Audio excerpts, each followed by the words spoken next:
Hey everybody, it's Tracy, and rounding out my series on how to start a neobank is the concept of financial services, right? And in a previous episode, I talked about the model that neobanks typically adopt, right? And you have the high yield savings, you have credit enhancement, you have different like accoutrements because again, neobanks are never driven solely on deposits, right? Like they offer low cost deposits, which compete with traditional banks, but at the end of the day, services maybe aren't as, because digital, aren't as available, if you will.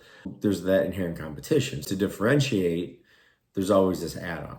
And the biggest add-on these days is financial services. And in particular, two things. One, securities trading, and two, crypto. Starting with securities trading, obviously, if you're going to offer that, right, and you see a lot of EMIs, like electronic money institutions, and money transmitters, like Cash App, for instance, right, offering securities trading.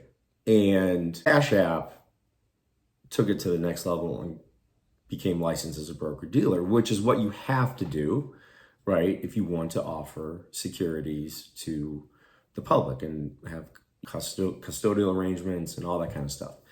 And the same holds true for a neobank, with the exception that you can also rely, much like you're relying on the parent bank for the banking relationship and the license, more importantly, you can also partner with a FINRA registered broker-dealer to offer securities trading. And it's no different in the sense that you have to identify what broker-dealers will do it, of which there are a few, and the list is growing. But you also have to integrate, and from a technical perspective, in white labeling, you have to be careful if you're not your own broker-dealer, right? And disclosure is very key because you have to make sure that everybody who is on the platform realizes that their securities trading and custody of those securities is being effectuated through XYZ broker-dealer. In a perfect world, obviously, because you're going to pay that broker-dealer a fee, the more profitable route is to become your own broker-dealer, which can be a process, but you can also buy a broker-dealer, and people don't realize that, and many broker-dealers sell for relatively small amounts of money, like 40,000, 60,000. I mean, there's nothing to sneeze at, but it's actually quite simple to get a hold of one. But to manage one, right, you have to hire certain individuals that carry certain securities licenses, which is an additional cost, right?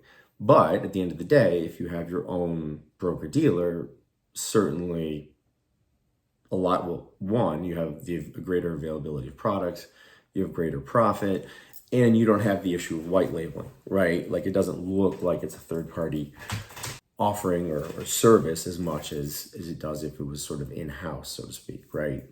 That's part one, right? And like you can always start with that partnership, like this Neo brokerage, and then slowly get your own and move all the accounts over, which is very plausible and easy to do. Second part is crypto, right? In crypto, again, we wade into these very gray areas because unlike a bank or even a broker-dealer, you can't lease a money transmitter license. You can't rent one. In the United States, or really anywhere else where there's dedicated crypto licenses, you can't just rely on their license as the neobank is relying on the bank's license, right? To operate any kind of crypto exchange in the United States, you need money transmission licenses in every state that offers them, and then the BIT license in New York. So obviously it adds up over time, right? And it's not easy getting 50 licenses, but it allows you to, offer crypto for purchase and sale. And it's not even running an exchange. It's like if you think of, Cash App or PayPal, it's really just a buying and selling function. There's no conversion or trading or anything like that. And you also need like custodians, like a Firebox or something like that, Paxos.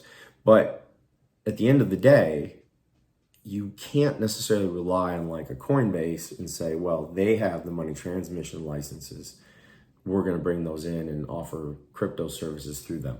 It doesn't work that way, unfortunately. So you're really stuck having to get the additional licenses, which oddly enough, like you don't need the license to be a bank, but you need the license to offer crypto. And that's why your money transmitters, like a PayPal, Revolut, Cash App, Venmo, can easily integrate crypto because the license they need to provide money transmission services are the exact same licenses they need to also offer crypto purchases and sales.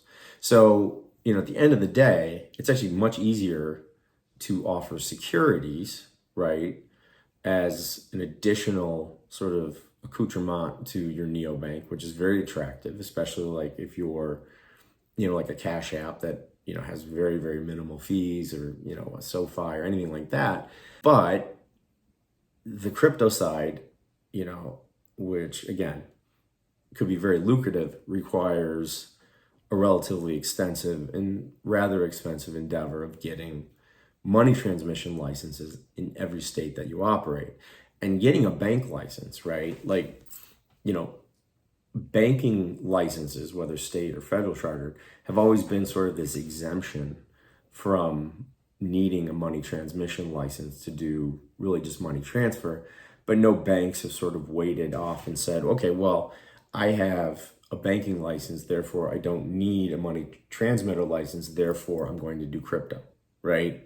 Like, you haven't seen that, and that's mostly a regulatory or a regulator's nightmare. So while you are leaning on the bank's license, the bank isn't, at least as far as I've ever seen, going to allow you to use that license to obfuscate the need for the money transmission license to do crypto. So, while both I think are wildly profitable and relatively easy saleable type options, at the end of the day, right, for crypto, it's going to require getting those money transmission licenses. For securities, stocks, right, I think it's easy to find that partner, just like it is easy to find the partner for the neobank. And it's just a matter of, or just buy one outright. And it's just a matter of, profit and how you want to do it or how it morphs over time. So that's my take on sort of like the next step in neobanking and bringing financial services kind of under one roof, which you see with so many digital apps, right? And think how you really make a point of difference, and where the market's really going, as we see a lot of neobanks struggling because they're only offering like one value add additional service beyond deposit taking. So have any questions on neobank formation or adding securities, crypto, anything like that, definitely hit me up, Adam at adamtracy, Tracy.io, and I'll talk to you next time. Cheers.